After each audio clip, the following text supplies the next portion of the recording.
Selamat datang di channel saya Serangga Gatal. Jangan lupa di subrek, like and share. Mimin doakan semoga kita sehat semua. Oke, kita mulai. Sekarang mereka bekerja sama untuk memberikan tekanan. Xia Linyuan juga memiliki peningkatan tekanan yang tiba-tiba, dan wajahnya sedikit jelek. Tentu saja, Anda keluarga kerajaan Daxia ingin menghindari masalah ini. Saya tentu saja tidak punya pendapat. Huan Tianhe tidak mendorong terlalu keras, dan tersenyum. Baiklah, saya akan mundur selangkah, dan Sui akan datang nanti. Jika dia tidak bermoral dan berani bertindak di sini, saudara Xia akan mendesak kota Jiuding lagi. Bagaimana kalau formasi dunia untuk menekannya? Mendengar kata-kata itu, Xia Linyuan menghela nafas lega dan berkata, jangan khawatir, semuanya, Gunung Tianmang adalah situs keluarga kerajaan Daxia kita. Jika Sui berani bertindak liar di sini, tentu saja aku tidak akan memaafkannya. Huan Tianhe dan yang lainnya tidak bisa menahan tawa. Xia Linyuan dengan serius berkata, semua orang, jika Sui tiba, berperilaku baik dan jujur, keluarga kerajaan Daxia saya tidak akan melakukan apapun padanya. Mata Huan Tianhe bermain-main dan dia berkata, kalau begitu itu tergantung pada apakah dia bisa menahan napas. Xia Linyuan tertegun sejenak, dan segera mengerti. Sui akan datang nanti, Huan Tianhe dan yang lainnya pasti akan memprovokasi, membuat marah Sui, dan mencoba yang terbaik untuk membuat Sui menembak di sini. Tetapi pada akhirnya, Xia Linyuan tidak mengatakan apa-apa. Xia Qingyuan menyaksikan dari samping, melihat semua ini, dan merasa sangat tidak nyaman. Melihat lebih dari selusin utusan kekuatan kuno mendominasi wilayah mereka sendiri, siapa yang bisa merasa lebih baik? Yang paling mengganggu Xia Qingyuan adalah bahwa tetua ketiga, Xia Linyuan, benar-benar brengsek. Pertunjukan semacam itu kehilangan wajah keluarga kerajaan Daxia. Waktu berlalu. Seorang wanita glamor dan arogan yang mengenakan mantel bulu biru tampak tidak sabar dan mengerutkan kening, mengapa hal kecil itu Sui tidak datang? Huan Tianhe dan yang lainnya semua memandang Xia Linyuan. Xia Linyuan berpikir sejenak, dan dia berkata, jangan panik, Sui pasti akan datang. Dia sangat percaya diri, Yuan Heng dan Bai Wenxing masih di tangannya, Sui. Bagaimana mungkin dia tidak berani datang? Laporkan, Sui telah tiba. Di luar aula, suara penjaga terdengar. Semua mata di aula utama melihat keluar dari aula utama. Saya melihat seorang pria muda dengan jubah hijau seperti batu giok, berjalan masuk, dengan sikap santai dan acuh tak acuh. Itu adalah Sui.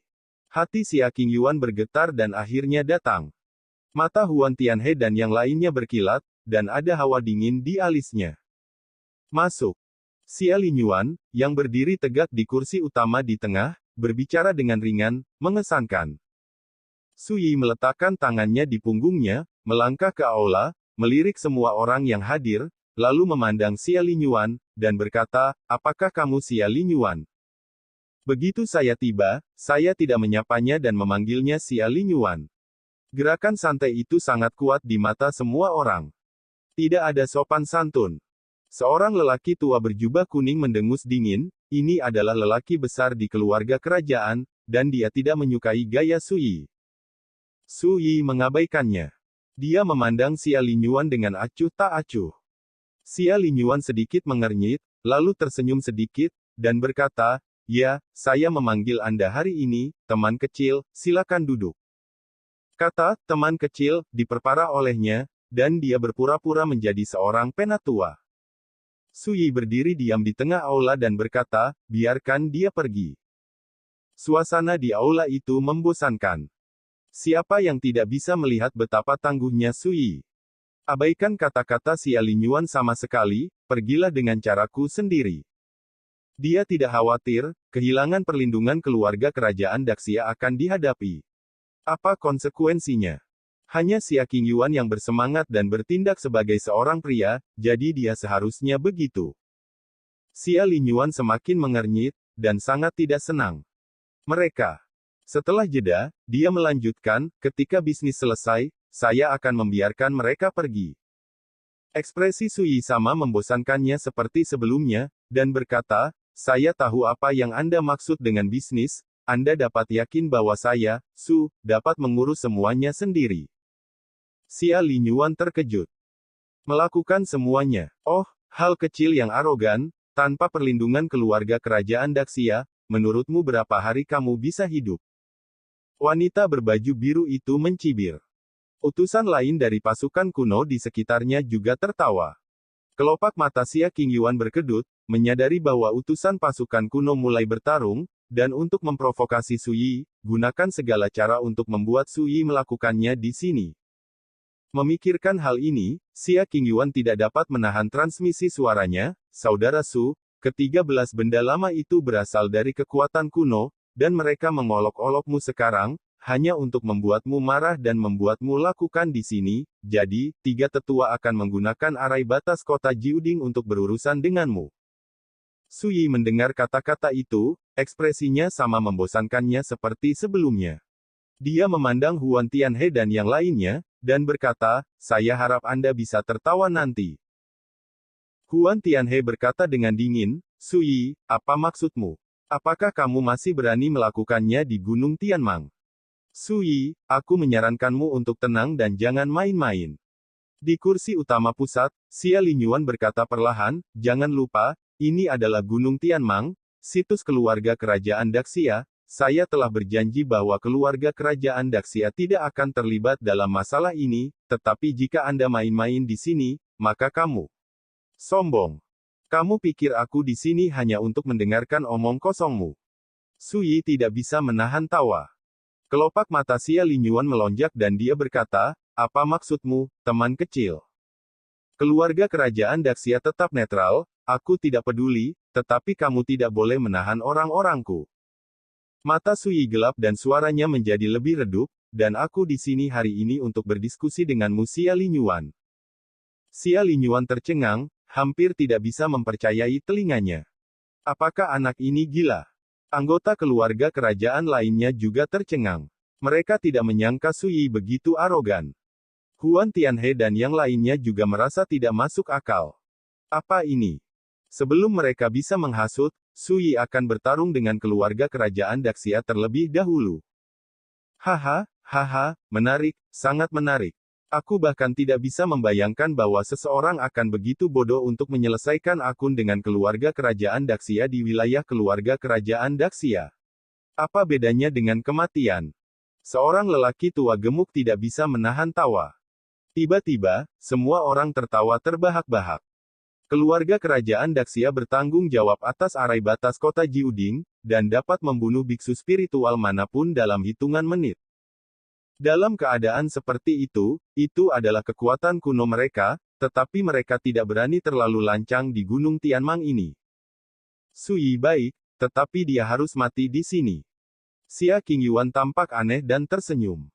Bajingan tua ini berani menghasilkan banyak uang di wilayah keluarga kerajaan Daxia mereka, tetapi mengapa mereka tidak berani berurusan dengan Su Yi secara langsung? Sangat mudah, mereka takut. Prestasi luar biasa Su Yi di Sumi Xiandao sudah cukup untuk membuat biksu spiritual manapun di dunia takut, beraninya mereka menghadapinya secara langsung. Su Yi. Hanya Yi. Ini sangat lucu. Untungnya, di seluruh keluarga kerajaan, hanya sedikit orang yang tahu bahwa metode rahasia untuk memperbaiki Jiuding Arai adalah dari tangan Su Yi. Jika tidak, bagaimana kita bisa melihat para idiot ini sekarat hari ini? Ketika kamu tersenyum begitu bahagia. Xia Qingyuan diam-diam tertawa di dalam hatinya. Teman kecil Su, apakah kamu marah karena marah? Suasana aula sangat hidup dan ceria. Tidak diragukan lagi, mereka semua memperlakukan tindakan Su Yi sebelumnya sebagai lelucon.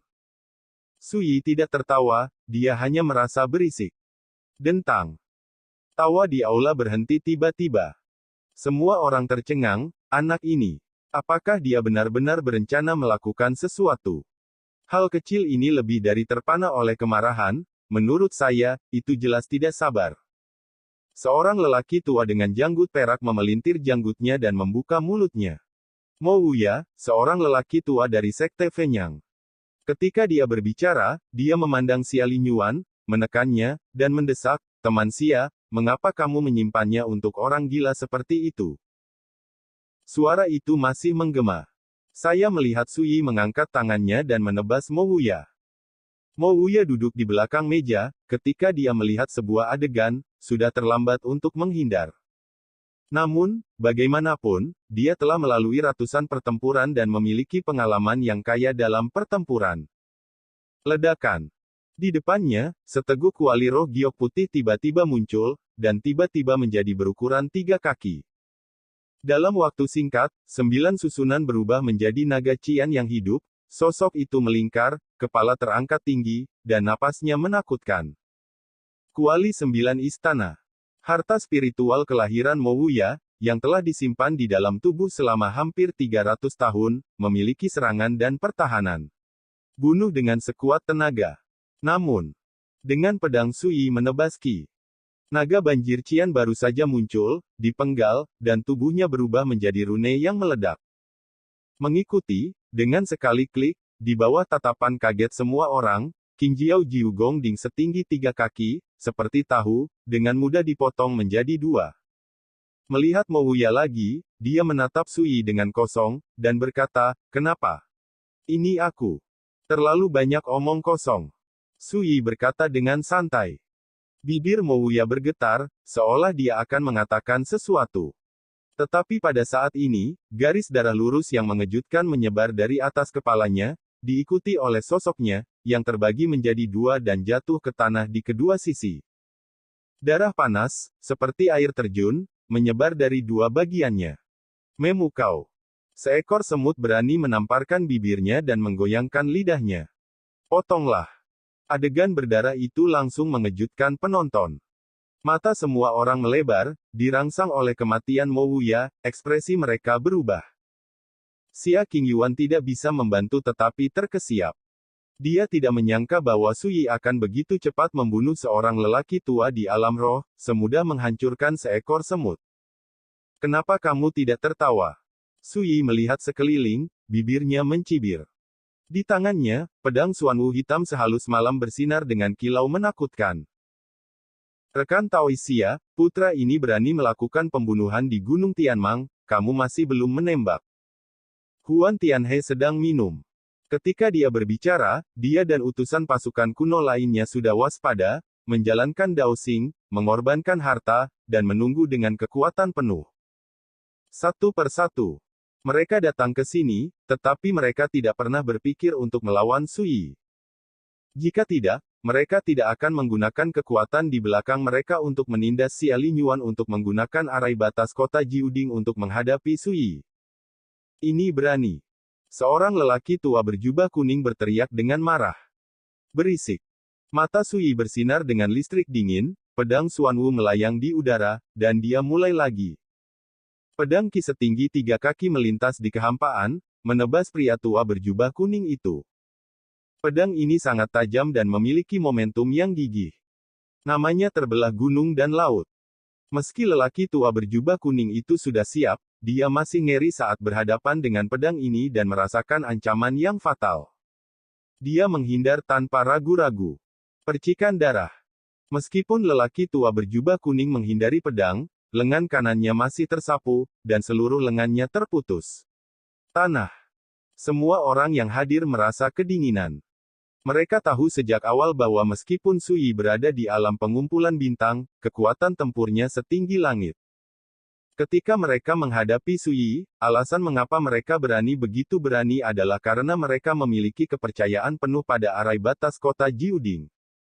Namun perkembangan situasi masih mengejutkan mereka. Sui tidak peduli dengan ancaman sama sekali, dia hanya melakukannya. Pada saat itulah mereka sangat menyadari betapa menakutkannya kekuatan tempur Sui. Pemuda yang tampaknya hambar ini dapat membunuh Mo Wuya dengan meremehkan. Dengan satu pedang, lengan lelaki tua berjubah kuning itu terputus. "Kamu bajingan, Gunung Tianmang adalah tempat di mana kamu junior yang sombong menjadi liar." Xia Linyuan sangat marah. Ledakan. Seluruh Gunung Tianmang, yang setinggi dan menjulang setinggi langit, bergetar hebat. Di berbagai daerah di gunung, ada formasi terlarang kuno yang luas yang terbangun dari keheningan. Rune itu seperti pelangi, dan nyala api menggerakkan langit. Bagaimana arai batas kota Jiuding bisa dioperasikan? Ya Tuhan, bisakah dikatakan seseorang masuk ke Gunung Tianmang kami untuk melakukan pembunuhan? Di Gunung Tianmang, saya tidak tahu berapa banyak orang yang terganggu dan berhenti bergerak. Cepat, pergi ke Istana Tianyang. Penatua keluarga kerajaan, wajah Xia Changhong sangat berubah, dan dia berteriak keras. Dia menyadari ada sesuatu yang salah, dia segera berangkat, dan menyapu ke arah Istana Tianyang. Pada saat yang sama, keluarga kerajaan didistribusikan di bagian lain Gunung Tianmang. Orang-orang besar sudah berangkat dan bergegas menuju Istana Tianyang. Dan apa yang terjadi sekarang secara alami terkait dengan Xia Linyuan? Di aula utama, Huan Tianhe dan yang lainnya menghela nafas lega. Peran. Huan Tianhe menghela nafas pada dirinya sendiri. Jika bukan karena keluarga kerajaan Daxia memiliki perlindungan ini, bagaimana mungkin lebih dari 10 pasukan kuno mereka masih tidak dapat memasuki kota Jiuding? Bunuh penghalang jahat itu. Pria tua berjubah kuning yang lengan kanannya dipotong mendesis dan meraung, ekspresinya kesal. Pada saat ini, di sekitar sosok Sui, kekuatan penahan yang mempesona melonjak, hampir menenggelamkan sosoknya. Sui, saya mewakili keluarga kerajaan Daxia, dan saya tidak ingin ikut campur dalam urusan Anda, tetapi saya tidak pernah berpikir bahwa Anda provokatif dan mendominasi lagi dan lagi, jadi jangan salahkan saya karena bersikap kasar. Xia Linyuan memanipulasi pelat susunan, tampak acuh tak acuh dan dingin. Saat dia berbicara, dia melenturkan jari-jarinya sedikit di atas piring. Ledakan. Kekuatan pasang surut pengekangan tiba-tiba meraung, berubah menjadi guntur dan kilat padat yang tak terhitung jumlahnya, menyelimuti Sui. Aura kehancuran yang mengerikan membuat semua orang di ruangan itu ngeri dan ngeri. Pada saat ini, bibir Sui penuh dengan ejekan, dan dia menggelengkan kepalanya sambil tersenyum. Bajingan tua ini sebenarnya menggunakan arai batas kota Jiuding untuk berurusan dengan dirinya sendiri. Kondensat. Saya melihat lengan baju dan jubah Sui bergoyang, dan di antara jari-jarinya, awan hijau mengalir. Di sekitar sosoknya, dia membangun barisan yang padat dan misterius, berputar perlahan. Tiba-tiba, guntur dan kilat menari-nari liar di langit, dibentuk oleh barisan terlarang, mengalir ke barisan di sekitar Sui tak terkendali seperti 100 sungai memasuki laut. Mengikuti, susunan ini bersinar cemerlang, dan nafasnya juga naik. Hah! Murid Xia Linyuan menyusut, apakah ini? Kota. Lidah Xia Linyuan meledak menjadi guntur. Ledakan. Kekuatan penahan dari arai batas kota Jiuding tiba-tiba berubah, cahaya keemasan yang menyilaukan muncul, dan akhirnya berubah menjadi kuali emas, dan menuju ke kota Sui. Kekuatan itu jauh lebih kuat dari sebelumnya. Tetapi saya melihat Sui berbisik, jika Anda membiarkan Anda bertindak seperti ini, formasi hebat yang hanya mengembalikan vitalitas ini harus dihancurkan oleh Anda. Begitu suara itu terdengar, sosoknya tiba-tiba tersapu, mengambil 9 langkah di udara, dan tangannya tiba-tiba memadatkan sidik jari yang sederhana dan misterius di kehampaan. Evolusi hebat. Saya melihat formasi yang awalnya diringkas oleh Sui, dan itu juga berubah menjadi langit. Ledakan. Cahaya dan percikan hujan, Lingxia menari dengan liar. Di bawah tatapan orang banyak yang terkejut, kuali emas yang menekan Sui dengan kuat digenggam oleh tangan emas, tidak bisa bergerak. Mengikuti, dengan keras, kuali emas hancur, berubah menjadi formasi terlarang yang bergulir, dan ditelan oleh tangan emas. Ini. Huan Tianhe dan yang lainnya tercengang. Ini adalah formasi batas kota Jiuding, yang cukup untuk dengan mudah membunuh biksu spiritual manapun. Tapi sekarang, tampaknya mudah diselesaikan oleh seorang pemuda yang mengumpulkan bintang. Pada saat ini, kulit Xia Linyuan telah benar-benar berubah, dan dia berteriak, tidak mungkin, bagaimana Anda bisa mengontrol kekuatan arai batas kota Jiuding? Mengontrol arai batas kota Jiuding. Huan Tianhe dan yang lainnya, yang awalnya tercengang, hampir tercengang ketika mendengar kalimat ini. Bagaimana mungkin orang luar menggunakan formasi pertempuran keluarga kerajaan Daxia? Hanya Xia Qingyuan yang penuh emosi saat melihat pemandangan ini. Ketika ayahnya baru mengetahui bahwa saudara Su dapat memperbaiki arai batas kota Jiuding, apakah dia tidak terkejut? Gadis itu memandang sosok keras Su Yi, terpesona, bagaimana orang seperti itu berbeda dari yang abadi di langit. Ambil. Su Yi menunjuk. Tangan emas yang tak terduga tiba-tiba berubah menjadi cahaya dan hujan. Pada saat yang sama, kekuatan formasi terlarang dari aula ini ke seluruh gunung Tianmang menghilang seperti air pasang, kembali ke keheningan. Melihat aula utama, sudah berantakan. Orang-orang yang hadir tampak seperti disambar petir, mata mereka melebar tak percaya, dan ekspresi mereka benar-benar luar biasa. Arai batas kota Jiuding. Ditekan seperti ini. Sekarang, apa lagi yang kamu punya? Su Yi berkata dengan ringan, menatap Xia Linyuan. Tidak mungkin, sama sekali tidak mungkin. Xia Linyuan berteriak, dan dia dengan panik mendesak pelat formasi di tangannya. Yang memalukan adalah tidak peduli bagaimana dia menyebutnya, arai batas kota Jiuding tidak bergerak sama sekali. Melihat pemandangan ini, hati para tokoh keluarga kerajaan itu dan Huan Tianhe dan yang lainnya tenggelam ke dasar lembah, dan tubuh mereka menjadi dingin. Sebelum mereka mengandalkan arai batas kota Jiuding untuk menantang Su Yi. Mereka tidak menganggap Su Yi di mata mereka menganggapnya sebagai mangsa dan bisa dibantai. Tapi sekarang, dukungan terbesar mereka dengan mudah ditekan oleh Su Yi, yang membuat mereka tidak takut. Su Yi, tempat ini adalah Gunung Tianmang. Jika kamu terus membuat masalah seperti ini, kamu akan menjadi musuh seluruh Xia besar. Sebuah keluarga kerajaan meraung. Su Yi bahkan tidak melihat, dia menebas dengan pedang. Keluarga kerajaan dipenggal dan dibunuh di tempat. Pada awal dinasti Yuan, Su Yi dapat dengan mudah membunuh orang-orang dari generasi tua seperti Huo Tiandu. Sampai Anda melangkah ke alam pengumpulan bintang, dengan kekuatan Anda sendiri, Anda dapat menstabilkan aliansi dari 9 roh jahat kuno seperti Huan Shaoyou. Dan sekarang, dia berada di tahap tengah dari alam pengumpulan bintang, dan 3 jenis sajak dao yang dia kuasai semuanya telah mencapai tingkat yang sempurna, dan bahkan pedang Xuanwu di tangannya telah disempurnakan kembali. Lebih baik dari yang pernah ada. Dalam keadaan ini, para penatua dari kultivator alam spiritual tidak bisa menatap mata Su Yi untuk waktu yang lama, dan ketika mereka melakukannya, itu tidak berbeda dengan membunuh ayam dan anjing. Hari ini, tidak ada yang bisa melarikan diri. Hanya darah di tempat ini yang bisa melawan amarah di hatiku. Su Yi berkata dengan acuh tak acuh, matanya yang dalam tenang. Tapi sikap tegas itu benar-benar mengubah warna semua orang yang hadir. Su Yi, kali ini kita adalah utusan. Jika kedua negara berperang, mereka tidak akan membunuh mereka. Jika kamu mulai membunuh, tunggu dan tunggu pasukan di belakang kita mati. Seorang pria dalam jubah Konfusianisme dari kekuatan kuno tegas, konsekuensi seperti itu. Pedang itu berkelebat. Sungguh menyebalkan menjadi begitu sombong ketika kamu akan mati. Su Yi berbisik. Setiap orang seperti jatuh ke dalam gua yang dingin, dan jiwa-jiwa orang mati. Sekian dulu update-annya, tunggu lanjutannya di channel saya Serangga Gatal, di subscribe ya guys. Terima kasih.